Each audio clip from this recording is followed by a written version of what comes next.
Gonna be honest guys, starting a blog and getting it to the point where it earns even $100 a month is a pretty ridiculous thing to do. After all, you have to write dozens, if not hundreds of blog posts. Hope to God that Google doesn't kill your site with a Google algorithm update, all whilst keeping an eye on your competitors and new competitors entering the market space. Now, blogging can definitely be super rewarding if you're able to power through this. That being said, blogging isn't for everyone. And although it might be a bit of a taboo subject here on YouTube, there are some situations where you might want to quit your blog. I mean, too often the advice is do more keyword research or wait a little bit longer and your blog will take off. Well, sometimes neither of those things work. In the video today, then I'm going to go through the 3 points that you should probably ask yourself before deciding whether to quit your blog or power through to the next traffic bump. Let's jump into it. If it isn't your first blog. So one of the things I struggle with, which is pretty well documented on this channel actually, is just how bad my first blog was. I mean, it sucks so bad. It's too competitive, the content is pretty bad, and the website hasn't been updated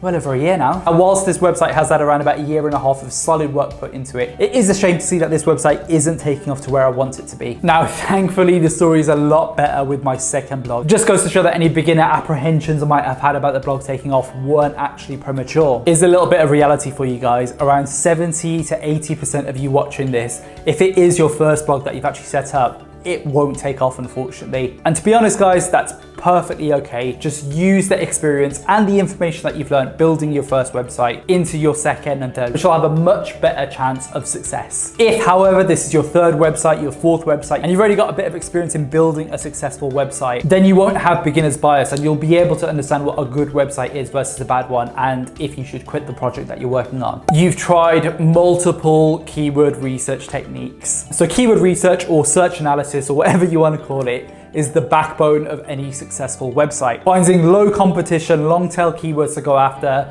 that still have a decent search volume is literally half the battle. Too often, however, people give keyword research one quick go, can't find any topics to write about and then give up.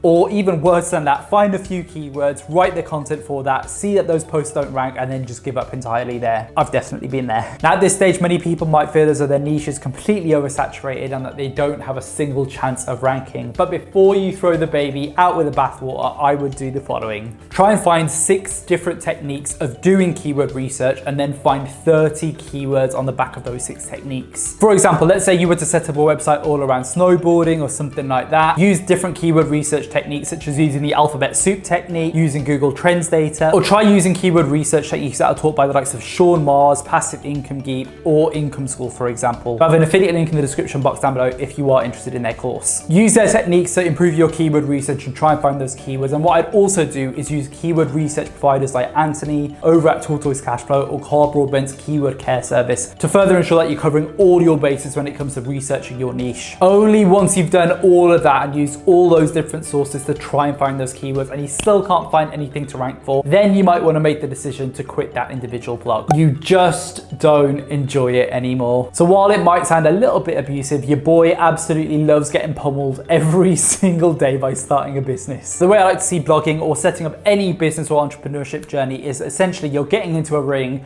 with 8 other dudes who are 6 foot tall and you get absolutely pummeled by more fists than Goro in Mortal Kombat. It came out very weird, Fed. You shouldn't lead with that ever. So whilst the first couple of months are definitely going to suck and you can have a lot of bruises, after a while, they'll stop landing as many punches. Heck, after a year or two, you might even be able to throw 1 or 2 punches back. Now throw in working full time, managing your family and relationships, trying to stay fit and healthy, all those kinds of things, as well as just, you know, taking time for yourself and just sitting on the couch doing absolutely nothing apart from stewing in your own filth. Gross. It can be super difficult to find balance. Then you've written 10 posts on your blog so far and you're struggling with how much time it's taking you to write them, do the keyword research, proofread them, get them on your website, all those different elements that are essential to blogging, then in the nicest possible way and with the most amount of respect, you're probably not going to make it. You see, blogging, unlike other side hustles, isn't a passive income source. It requires a lot of upfront work. To give you an example, between working full-time, my blogs, my other side hustles, this YouTube channel, all those kinds of things, I'm probably working about 65 to 70 hours per week. So if this sounds like it's taking up too much time of your week, or you just don't have the time to dedicate to learning those skills, there's nothing wrong with that. That's perfectly understandable. Just know that there might be better side hustles out there for you that take a little bit less time for you to learn. After all, if you can't do justice to your website, what's the point in starting it, right? Might be a little bit counterintuitive. Look at this background. I've literally tried to change the exposure rate and it's still so bright, it's ridiculous. But anyway, not a downer of a video, but just wanted to be realistic about what blogging is genuinely like. But as always,